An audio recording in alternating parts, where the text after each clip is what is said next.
Hey guys, my name is Mikey. Welcome back to my YouTube channel. I'm a full-time wedding photographer based out of California. And in this video, we'll be discussing how to become a freelance photographer in 2023. It is so easy now to become a professional photographer in 2023. There's so much demand for professional photos. It's just crazy. And there's several factors why I believe that. Social media is one, right? Everybody needs awesome photos, especially small businesses and entrepreneurs. And because of social media is primarily the number one factor why our business continues to grow every single year. And I think it's going to continue to grow even more so in the next 4 to 5 years. But where do you start? So I'll break it down in 3 steps, and hopefully this is going to be helpful for you guys. So step number 1 is having the right equipment. Again, considering that you've been, you're an avid photographer, you've been doing it as a hobby, you've been practicing your craft, and you're ready now to kind of step into the stage where you want to, trade your services for money.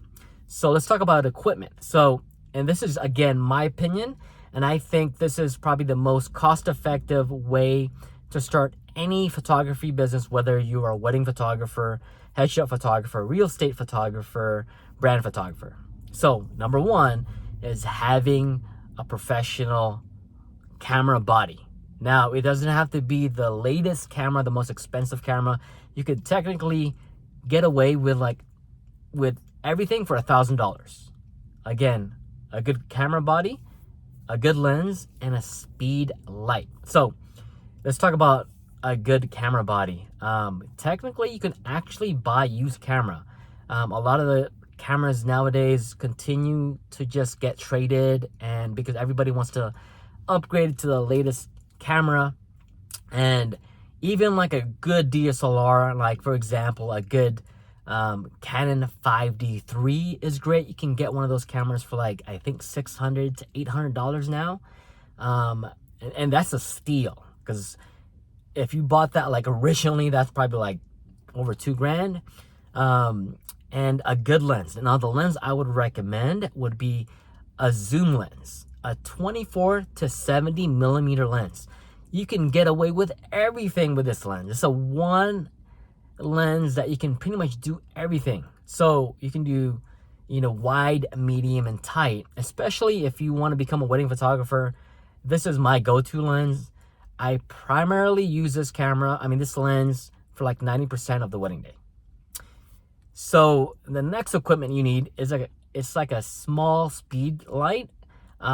Just because some situations, like if you're trying to become a wedding photographer, the lighting condition is going to be super dark. So having a good speed light, you can buy one on Amazon, like the Godox TT600, which I think retails for $60. It's crazy. Like I was saying, you can get everything you need for like $1,000 if you're starting out.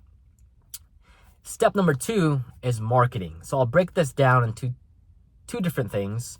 First is social media. Having a social media presence is super important to grow your business from the start and to show people your portfolio, especially on Instagram. Many of our clients are on Instagram, especially if you're targeting the age range from 25 to 35. A lot of them are on Instagram, and they're looking for photographers on that platform. For Facebook, it's a little bit older, but it's still a great way to still market yourself. Again, both of these social media platforms are free. It's crazy. You don't have to spend anything on marketing, right? I mean, if you're starting out, you don't have a big budget, you can do everything on social media and put your name out there. The other part to this is to have a website. Again, having a website is actually pretty inexpensive nowadays. I mean, you can go with Wix, Squarespace, as little as like $10 a month. And it's crazy, right? That's nothing. So having those 2 things, having a social media presence and a website, I really believe go hand in hand, because now having a website makes you more legitimate, it makes you more professional, right? You can have people go on your Instagram and lead them to your website, and it shows more of your work and tells people about yourself, kind of like what you're all about, and so they can gravitate to you more regarding your personality and your style. The last part about starting a freelance photography business is the knowledge base, right? Because you're starting out, you probably don't know too much about everything, right? Or where I need to go next, or even your skill set is probably still lacking. So one of the things I personally did was reach out to local photography businesses or local photographers and just ask them if I can shadow and assist them. So one tip I can really give you guys right from the start when you guys are reaching out to local photographers, don't even ask for pay.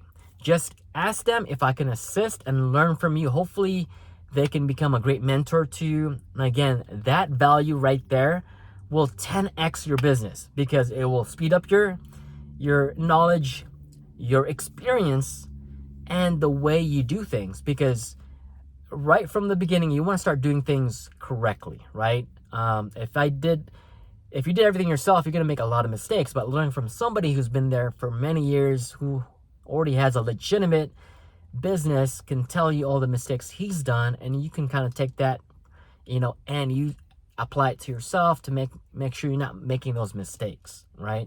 So find a good mentor, guys. Build a social media presence, have a website, and just buy used equipment.